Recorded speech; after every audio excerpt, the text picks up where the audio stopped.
On the morning of the interaction meeting, Josie was filled with anxiety. She returned to the bedroom after breakfast to try on different clothes, and even when we could hear her guests arriving and Melania housekeeper had called up a third time, she continued brushing her hair. Finally, with many voices audible downstairs, I said to her, "Perhaps it's time for us to join Josie's guests." Only then did she drop the hairbrush onto the dressing table and rise to her feet. "You're right. Time to face the music." Coming down the staircase, I saw the hall was filled with strangers talking in humorous voices. These were the accompanying adults, all of them female. Younger voices were coming from the open plan, but the sliding doors had been pulled together, so Josie's guests weren't yet visible to us. Josie, on the stairs in front of me, stopped with 4 steps to go. She might even have turned back if one of the adults hadn't called out, "Hi, Josie, how are you doing?" Josie raised a hand, and then the mother, moving through the adults in the hall, gestured toward the open plan. "Go on in," she called. "Your friends are waiting for you."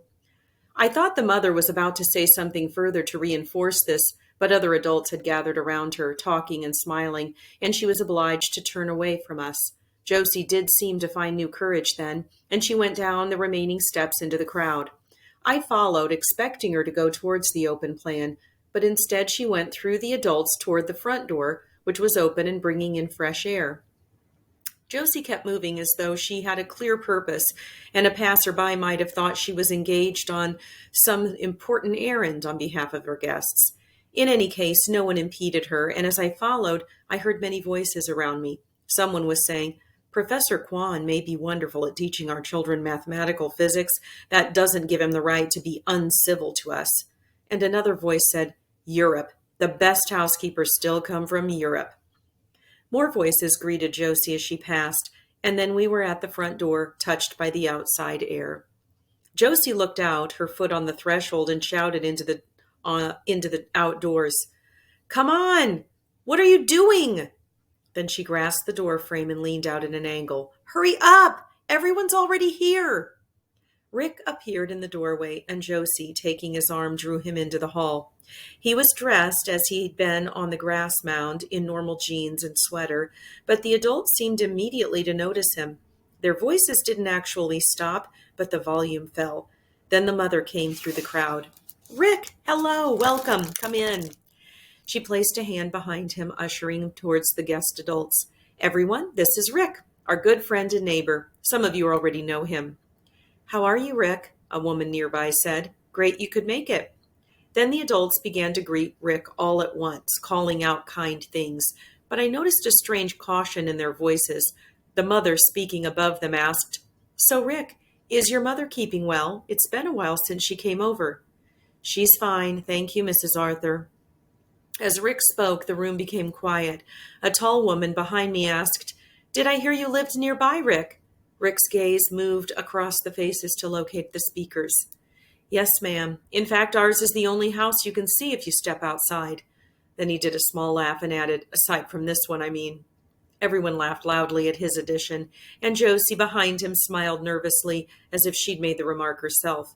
Another voice said, "A lot of clean air out here. Good place to grow up, I bet." "It's just fine, thank you," Rick said. "That is until you need a fast pizza delivery." Everyone laughed even more loudly, and this time Josie joined in, beaming happily. "Go ahead, Josie," the mother said. "Take Rick in.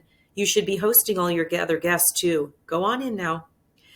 The adults stood back, and Josie, still holding Rick's arm, led him toward the open plan. Neither of them looked at me, so I was unsure if I should follow. And then they were gone.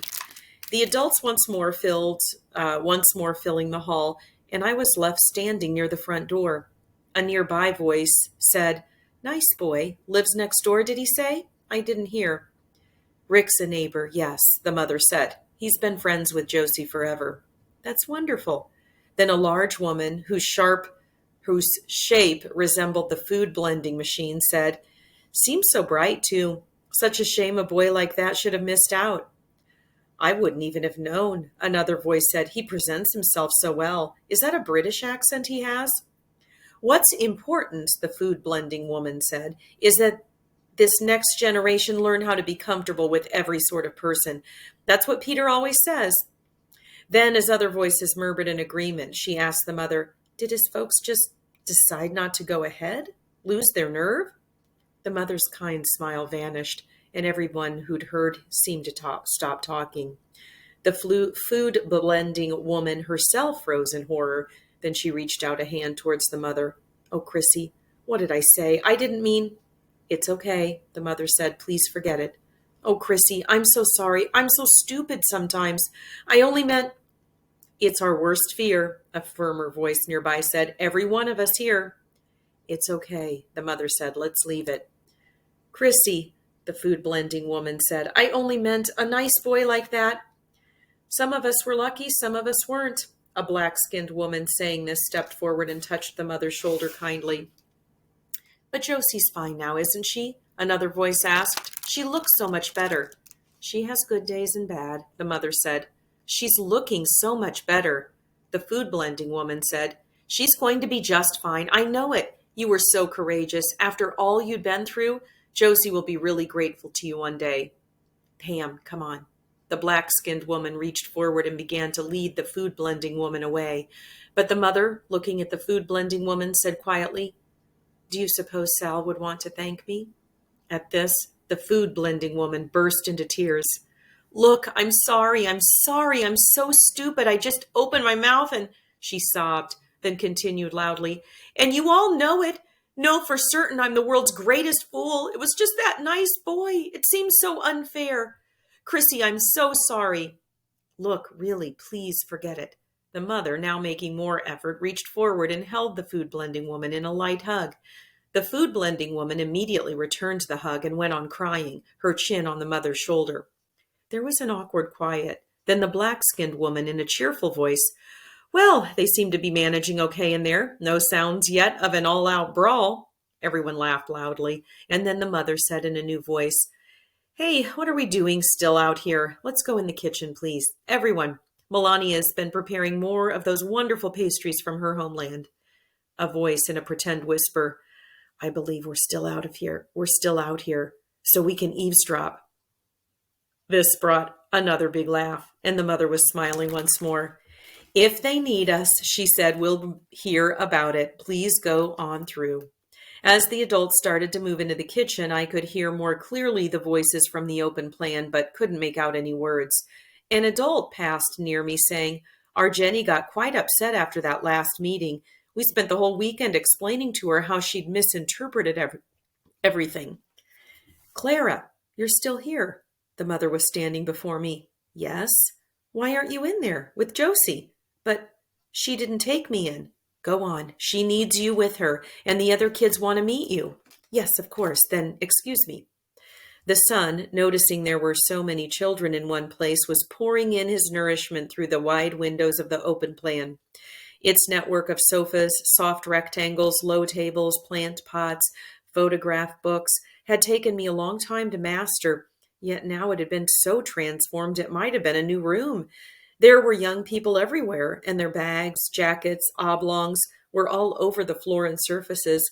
What was more, the room's space had become divided into 24 boxes, arranged in 2 tiers, all the way to the rear wall.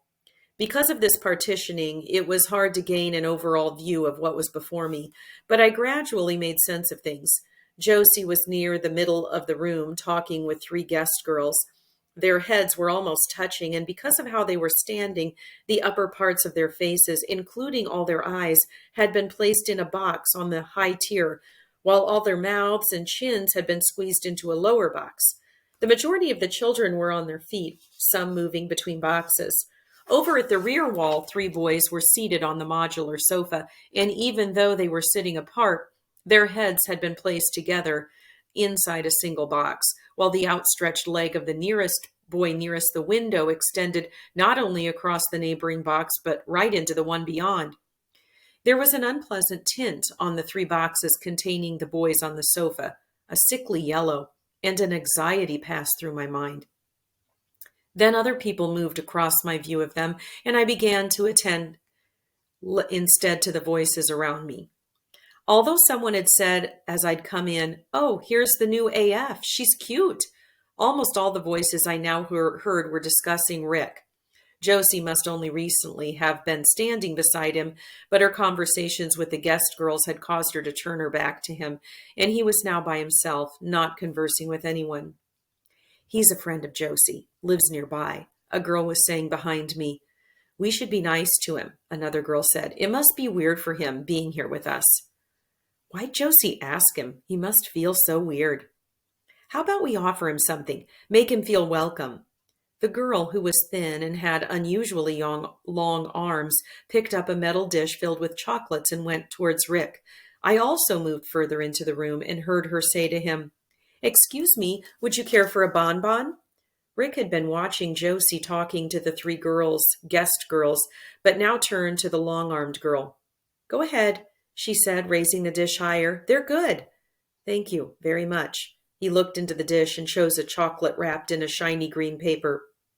Though the voices continued all around the room, I realized that suddenly everyone, including Josie and her guest girls, was now watching Rick. We're also pleased you came, the long-armed girl said. Josie's neighbor, right? That's right. I live next door. Next door? That's a good one. Only your house and this one. That's all there is for miles. The three girls Josie had been talking to now joined the long-armed girl, all the time smiling at Rick. Josie herself, though, remained where she was, her eyes watching anxiously. I suppose so, Rick laughed quickly, but that still makes me next door. Sure does. Bet you like being out here. Must be peaceful. Peaceful is correct. It's all quite perfect until you want to go to the movies. I knew Rick hoped everyone listening would laugh as the adults had done about the pizza deliveries, but the four girls just continued to look at him in a kindly way. So you don't watch movies on your DS? One of them asked eventually. I do sometimes, but I like going to a real movie theater. Big screen, ice cream. My mother and I enjoy that. Trouble is, it's such a long way to go. We have a movie theater end of our block, the long-armed girl said, but we rarely go. Hey, he likes movies. Missy, please. Sorry, you have to excuse my sister. So you enjoy movies. Help you relax, right? I bet you like action movies, said the girl called Missy. Rick looked at her. Then he smiled and said, Those can be fun, but Mom and I like the old movies. Everything was so different then. If you watch those movies, you can see the way restaurants were once, the clothes people wore. But you must like action, right? Said the long-armed girl. Car chases and stuff. Hey, another girl said behind me. He's saying he goes to the movies with his mom. That's kind of cute. Doesn't your mom like you to go with your friends? It's not like that, actually. It's something my mother and I like to do. Did you go and see Gold Standard? No way his mom would like that. Josie now stepped forward in front of Rick. Come on, Rick. Her voice had anger in it. Tell them what you like to watch. That's all they're asking. What do you like to watch? Several more guests had by now gathered around Rick, partially blocking my view of him, but I could see at this moment something change within him. You know what? He spoke not to Josie, but to all of them. I like movies in which horrible things happen. Insects coming out of people's mouths, things of that nature. Really? May I just ask, Rick said, why all this curiosity about what kind of movies I like? It's called conversation, said the long-armed girl. Why doesn't he eat his chocolate? Missy said. He's just holding it. Rick turned to her, then held out the chocolate still in its wrapper. Here, perhaps you'd care for it yourself? Missy laughed, but backed away. Look, said the long-armed girl, this is like a friendly encounter, okay? Rick glanced quickly at Josie, who was staring at him, her eyes filling with anger. The next second, he turned again to the guest girls. Friendly, of course. I wonder if it would please you all to hear I like bug movies. Bug movies? Someone else said. Is that like a genre? Don't taunt him, said the long-armed girl. Be nice. He's doing okay. A voice said, yeah, he's doing okay. And several people giggled. As Rick turned quickly towards them, Josie reached forward and took the chocolate from him. Hey, everyone, Josie called out. I want you all to meet Klara. This here's Klara. She was signaling to me to come closer, and as I did so, all the eyes turned my way. Rick, too, looked at me, but only for a second. Then he walked off into a small clearing beside the corner desk. No one seemed to pay him further attention because they were now looking at me. Even the long-armed girl had lost interest in Rick and was staring at me. "Now that's a smart-looking AF," she said. She leaned towards Josie in a confidential manner, and I thought she was going to say something further about me, but what she said was, "See Danny over there? First thing he comes in, he announces how he got detained by the police. No greeting, nothing. When we told him he had to greet correctly first, he still doesn't get it. Just keeps boasting about him and the police." Wow. Josie looked to the boys on the modular sofa. "So he thinks it's smart to be a criminal?" The long-armed girl laughed, and Josie became part of a shape the 5 girls made together. "Then his brother over there gives it away. Too much beer. That's all it was." "Shh. He knows we're talking about him," someone said. "So much the better. The cops found him passed out on a bench and took him home. And he's telling us like he was arrested or something." "No greeting, nothing? Hey, I didn't hear you give Josie a greeting just now, Missy. So you're just as bad as Danny." "I did. I said hello to Josie." "Josie, did you hear my sister greet you when you came in?" Missy became visibly upset. "I did say hello. It's just that Josie didn't hear me." "Hey, Josie," the boy called Danny, the one on the sofa with his leg extended over the cushions, was calling from the rear of the room. "Hey, Josie, that your new AF? Tell her to come over here." "Go on, Klara," Josie said. "Go say hello to those boys."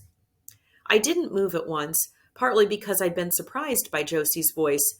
It was like the one she sometimes used when talking to Melania housekeeper, but not like any voice she'd used before to me. "What's up with her?" Danny got up off the sofa. "Doesn't she take commands?" Josie was giving me a stern look, so I began to make my way towards the boys on the sofa. But Danny, who was taller than anyone else in the room, came swiftly through the other guests, and before I was even halfway to the sofa, grasped me by both elbows so I could no longer move freely. He looked me up and down, then said, "So, settling in?" "Yes, thank you." One of the other boys from the sofa at the rear shouted, "Hey, she speaks! Rejoice!" "Shut up, scrub," Danny shouted back. Then he asked me, "So, what do they call you again?" "Her name's Klara," Josie said from behind me. "Danny, let go of her. She doesn't like being held that way." "Hey, Danny," Scrub shouted again. "Throw her over here." "You want to see her?" Danny said. "Get up off that sofa and come over here." "Just throw her over. Let's test her coordination." "She ain't your AF, Scrub." Danny's hands were still tight around my elbows. "You need to ask Josie about something like that." "Hey, Josie," Scrub called. "It's okay, right? My B3, you can swing her right through the air, lands on her feet every time. Come on, Danny, throw her over onto the sofa. She won't get damaged." "So uncouth," the longer-armed girl said quietly, and several girls, Josie included, giggled. "My B3, Scrub continued. "She'll somersault and land clean on her feet. Back straight, perfect. So let's see what this one can do." "You're not a B3, right?" Danny asked. I didn't reply, but Josie behind me said, "No, but she's the best." "Yeah? So she can do what Scrub says?" "I have a B3 now," a girl's voice said. "You'll see him next meeting." Then another voice said, "Why didn't you get a B3, Josie?" "Because I liked this one," Josie said this uncertainly, but then the strength returned to her voice. "There's nothing any B3 can do that Klara can't." There was movement behind me, and then the long-armed girl was standing beside Danny. He seemed to feel both excitement and fear to be near her and let go of my elbows. But now the long-armed girl gripped my left wrist, though not nearly as roughly as Danny had been holding me. "Hello, Klara," she said, and looked at me carefully. "Now, let's see. Klara, will you please sing for me the harmonic minor scale?" I wasn't sure how Josie wished me to respond, so I waited for her to speak, but she remained silent. "Oh, you don't sing?" "Come on," the boy called Scrub called out. "Throw her over. If she can't coordinate, I'll just catch her." Not saying much, the long-armed girl came closer and stared at my eyes. "Maybe she's low on solar." "There's nothing wrong with her," Josie said this so quietly it was possible I was the only one to hear. "Klara," the long-armed girl said, "give me a greeting." I remained silent, waiting for Josie to speak again. "No? Nothing?" "Hey, Josie," a voice behind me said. "You could have got a B3, right? So why didn't you?" Josie laughed and said, "Now I'm starting to think I should have." This brought other laughs. Then a new voice said, "B3s are so amazing." "Come on, Klara," the long-armed girl said. "A little greeting at least." I'd by now fixed a pleasant expression on my face and was gazing past her, much as manager had trained us to do in the store in such situations. "An AF who refuses to greet. Josie, will you tell Klara to say something to us?" "Throw her over here. That'll bring her to life." "Clara's got a great memory," Josie said behind me, "as good as any AF anywhere." "Oh, really?" said the long-armed girl. "And not just her memory. She notices things no one else does and stores them away." "Okay," the long-armed girl kept holding my wrist. "Okay, Klara, here's what to do. Without turning to look, tell me what my sister's wearing." I continued to stare beyond the long-armed girl at the bricks on the wall. "Seems to have frozen, but she's cute, I'll give you that." "Ask her again," Josie said. "Go on, Marcia, ask again." "Okay, now Klara, I know you can do it. Tell me what Missy's wearing." "I'm sorry," I said, still looking past her. "You're sorry?" Then the long-armed girl said to the room, "What's that mean?" And people laughed. Then she glared at me and asked, "What do you mean, Klara? What do you mean you're sorry?" "I'm sorry, I'm unable to help." "She's not going to help." The long-armed girl's look softened, and at last she released my wrist. "Oh, Klara, you can turn and look. Take a look at what Missy's wearing." Though it might look impolite, I didn't turn. Because if I did so, I'd not only see Missy, I knew, of course, what she was wearing, down to her purple wristband and tiny bear pendant, but also Josie, and then we would have to exchange looks with each other. "I give up," the long-armed girl said. "Okay," Danny said, "then we'll do Scrub's test, just to please him. Phil, come here and help me swing her. Scrub, stay where you are. Get ready to catch. This is okay with you, Josie?" Behind me, Josie remained silent, but a girl's voice said, "Throwing AFs across the room, that's evil." "What's evil about it? They're designed to deal with it." "That's not the point," the girl's voice said. "It's just nasty." "You're being soft," Danny said. "Phil, take her arms. I'll get the legs." "What's that you have there in your pocket?" It was Rick who had spoken, and the room went silent. "What'd you say, friend?" Rick moved through the guests, stopping a little to my right. He showed no fear as he pointed at the breast pocket of Danny's shirt. I'd noticed the object earlier, a soft toy dog, small enough for the pocket. I'd seen children of 7 and 8 carrying such toys in their pockets when they'd come into the store. As everyone shifted positions to see what Rick was pointing at, Danny raised both hands to cover his pocket. "A pet object, I'd say," Rick said. "It's not a pet object," Danny said. "I'd say it's your pet object to help you feel calmer at gatherings like this one." "What's this bullshit? Who asked you anything?" "If it's really nothing so special, perhaps you wouldn't mind showing it to me." Rick held out his hand. "Don't worry, I'll take good care of it." "Whether it's anything special or not, it's none of your business." "Do please let me borrow it, just for a minute." "It's nothing to me, but I wouldn't hand it over to you." "No? Not even a little peek?" "I'd never lend anything to you. Why would I? You shouldn't even be here." Rick was still holding out his hand, and the room remained silent. "It couldn't be you're perhaps a little soft yourself, Danny?" Rick said, "at least when it comes to cute little things for the pocket." "That's enough. You leave Danny be." The voice belonged to an adult, and the young people around me shrank back as the woman came striding into the room. "And Danny's right," she said. "You shouldn't be here at all." Then the mother came hurrying in after her, and I saw other adults looking through the doorway into the open plan. "Come on, Sarah," the mother was saying. "We don't interfere, remember?" The mother put an arm around the Sarah woman, who continued to glare at Rick. "Come on, Sarah, play by the rules. It's for the kids to sort out." Sarah continued to look angry, but allowed herself to be led away out of the room and into the murmur of adult voices in the hall. One of the voices said, "It's the only way they'll learn." And then the adult voices receded, and there was silence in the open plan. Danny was perhaps even more embarrassed about his adult's interference than he'd been about the small toy. He continued to cover his breast pocket with both hands as he returned to the sofa, his now slightly hunched back turned to the room. "Okay," the long-armed girl said brightly. "How about we go outside for a while? It's turned nice out there. Look." A chorus of voices shouted approval, and I heard Josie's among them saying, "Great idea. Let's do it." The children filed out, led by Josie and the long-armed girl. Danny and Scrub left with them, and then there was only Rick and myself in the open plan. Rick looked around at the discarded jackets, displaced seat cushions, plates, soda cans, potato snack bags, magazines, but he didn't look towards me.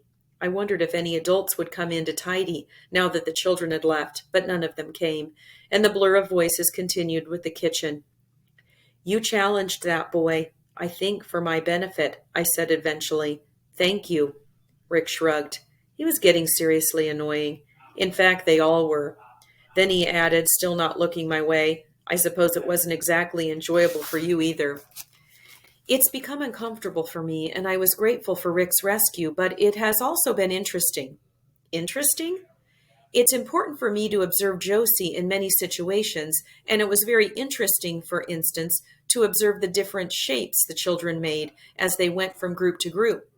When he said nothing to this and continued to look the other way, I said, "Perhaps Rick wishes to go out now and join them, reconcile with them." He shook his head. Then he moved through the sun's pattern, the open plan, I noticed was no longer spatially segmented, and sat down on the modular sofa, stretching his legs out across the floorboards. "I suppose they have a point, though," he said. "I don't belong here. This is a meeting for lifted kids." Rick came because Josie very much wanted him to come. She insisted I came, but I suppose she's too busy now to come back in here, see how I'm enjoying this part of the party. He leaned back into the sofa till the sun's pattern was over his face, obliging him to close his eyes. "The trouble is," he went on, "she doesn't stay the same. I thought if I came today, stupid really, I thought she might not change, might stay the same Josie." When he said this, I saw again Josie's hands at various points during the interaction meeting. Welcome hands, offering hands, tension hands, and her face and her voice when someone had asked why she hadn't chosen a B3, and she'd laughed and said, "Now I'm starting to think I should have." And manager's words came into my mind. Her warning about children who made promises at the window, yet never returned, or worse still returned and chose another AF altogether. I thought about the boy AF I'd seen through the gap between the slow taxis, walking despondently over along the RPO building side, 3 paces behind his teenager, and I wondered if Josie and I would ever walk in such a way. "Perhaps you can see now," Rick said, opening his eyes despite the sun's glare. "See how I need to save Josie from this lot?" I can see Rick is afraid Josie might become like the others, but even though she behaved strangely just now, I believe Josie is kind underneath, and those other children, they have rough ways, but they may not be so unkind.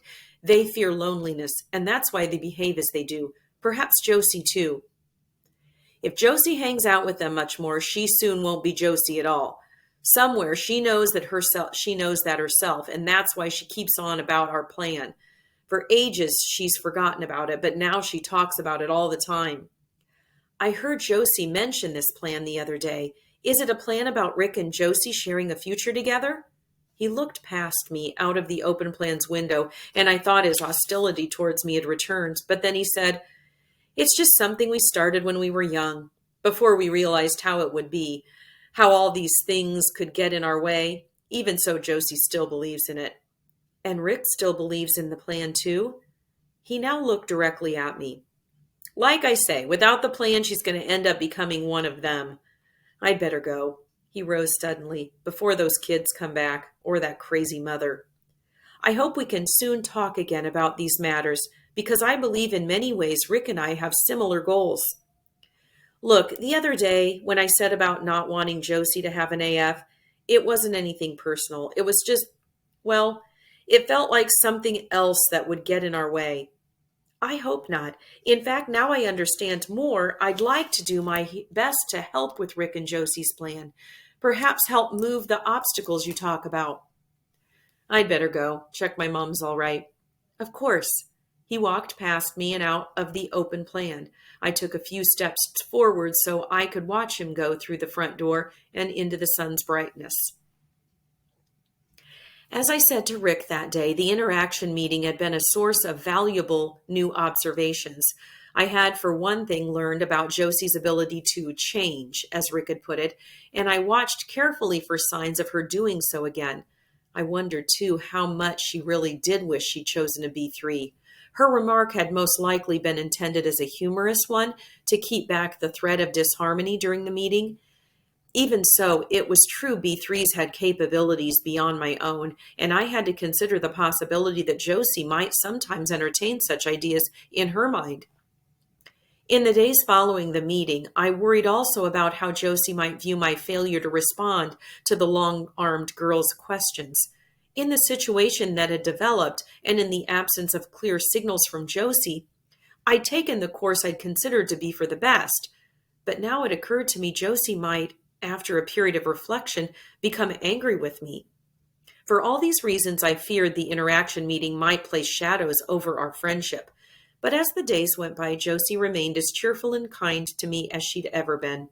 I waited for her to bring up the events of the meeting, but she never did so.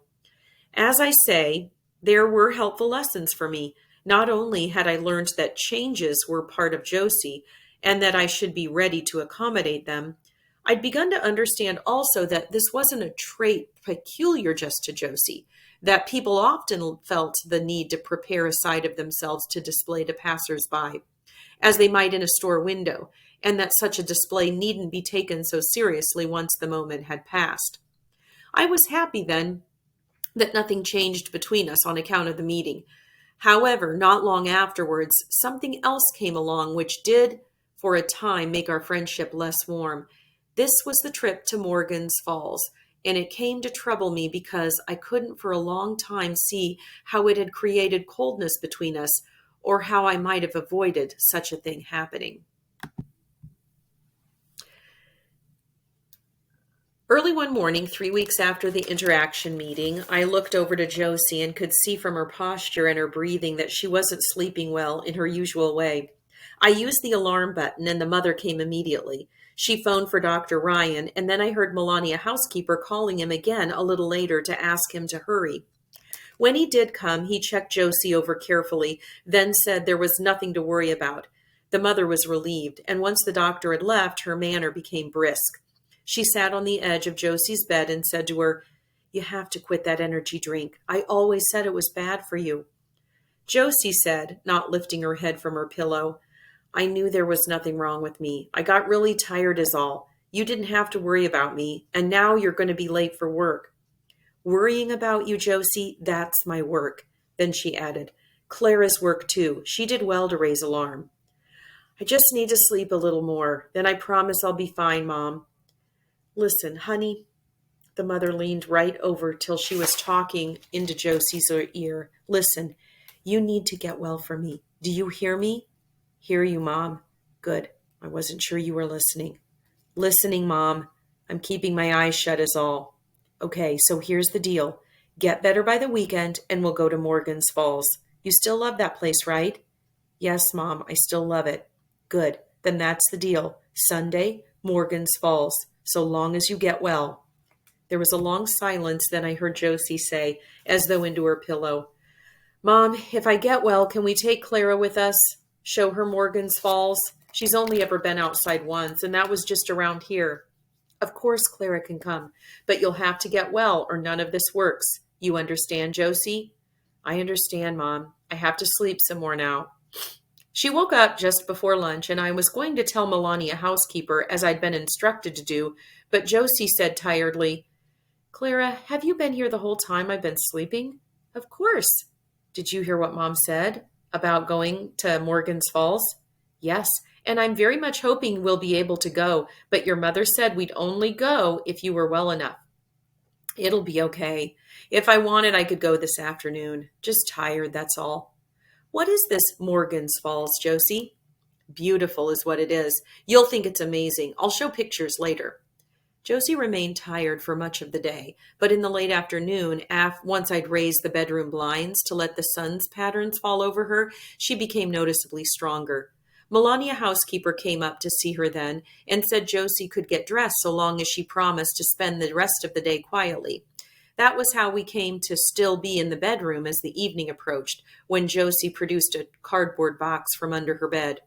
"I'll show you," she said, and tipped the box out. Many print photos of varying dimensions tumbled out onto the rug, some face up, others down. I understood that these were favorite images from Josie's past, kept near her bed so she could cheer herself up viewing them whenever she wanted. Many of the images were now overlapping, but I could see they were mostly of Josie when younger. Some photos showed her with the mother, some with Melania housekeeper, others with people I didn't know. Josie continued spreading them across the rug, then picked one up and smiled. "Morgan's Falls," she said. "This is where we're going on Sunday. What do you think?" She gave me the photo. I was by now kneeling beside her, and I saw a younger Josie sitting outdoors at a table made from rough wooden planks. Even the seating was planks, and sitting beside her was the mother, less thin and with her hair cut shorter than now. I was interested to see a third figure at the table, a girl who I estimated as 11 years old, wearing a short jacket made of light cotton. Because the stranger girl was sitting with her back to the photographer, I couldn't see her face. The sun's patterns were visible all over them all, falling across the tabletop. Behind Josie and the mother was a blurred black and white pattern. I inspected this carefully, then said, "This is a waterfall." "Yup. You ever seen a waterfall, Klara?" "Yes, I saw one in a magazine at the store. And look, you're eating right in front of the waterfall." "You can do that at Morgan's Falls. Have lunch while the spray covers you. You're eating your food, then you realize your shirt's soaked at the back." "This can't be good for you, Josie." "It's okay when it's warm, but you're right. On a chilly day, you have to sit further away. There's plenty of seating, though, because people don't know about Morgan's Falls so much." She reached out a hand, and I returned the photo to her. She looked at it again and said, "Maybe it's only me and Mom thinks it's special, and that's why it's never crowded, but we always have a great day there." "I do hope you'll be strong enough this weekend." "Sunday's always the best day for Morgan's Falls. There's a good atmosphere on Sundays. It's like the waterfall knows about it being a day of rest." "Josie, who is your companion in this photograph? The girl here with you and your mother?" "Oh." Her face became serious. Then she said, "That's Sal, my sister." She let the photo fall on top of the others, then began to pass both hands over the images, moving them around the rug. I saw images of children in fields, in playgrounds, outside buildings. "Yeah, my sister," she said again after a long time. "And where is Sal now?" "Sal died." "How very sad." Josie shrugged. "I don't remember her much. I was small when it happened. It's not like I miss her or anything." "How sad. Do you know what happened?" "She got sick. Not the same sickness I have, something much worse, and that's why she died." I thought Josie was searching for another photo with her sister's image, but she suddenly gathered the prints together and put them back into the cardboard box. "You're going to so love it up there, Klara. Here's you, only once been outside, then suddenly you're up there." Josie became stronger each day, so that as the weekend approached, there seemed no reason to suppose she wouldn't be able to go to the waterfall. On the Friday evening, the mother came home late, long after Josie had finished her supper, and called me into the kitchen. Josie had by then gone up to her room, and the kitchen was in near darkness, with only the light from the hall to illuminate it. But the mother seemed happy to stand there before the large windows, staring out into the night as she drank her wine. I stood near the refrigerator where I could hear its hum. "Klara," she said after a while, "Josie says you wish to come with us on Sunday to Morgan's Falls." "If I wouldn't be in the way, I'd very much like to come. I believe Josie also wishes me to come." "She certainly does. Josie's become very fond of you, and if I may say so, so have I." "Thank you." "To tell you the truth, I wasn't sure at first what I'd feel, having you around, moving through the house all day. But Josie's so much more calm, so much more cheerful since you got here. I'm so glad." "You're doing very well, Klara. I want you to know that." "Thank you so much." You'll be fine up at Morgan's Falls. Plenty of kids take their AFs up there. Even so, it goes without saying you'll need to look out, both for yourself and for Josie. The terrain can be unpredictable, and Josie sometimes gets overexcited in places like that. I understand. I'll be cautious. Klara, are you happy here? Yes, of course. Curious thing to ask an AF. In fact, I don't even know if that question makes sense. Do you miss that store? She drank more wine and stepped towards me so I could see one side of her face in the light from the hall, though the other side, including most of her nose, stayed in the window. The one eye I could see looked tired. I sometimes think about the store, I said. The view from the window, the other AFs, but not often. I'm very pleased to be here. The mother looked at me for a moment. Then she said, it must be great not to miss things, not to long to get back to something, not to be looking back all the time. Everything must be so much more. She paused, then said, okay, Klara, so you're with us Sunday, but remember what I said. We don't want accidents up there.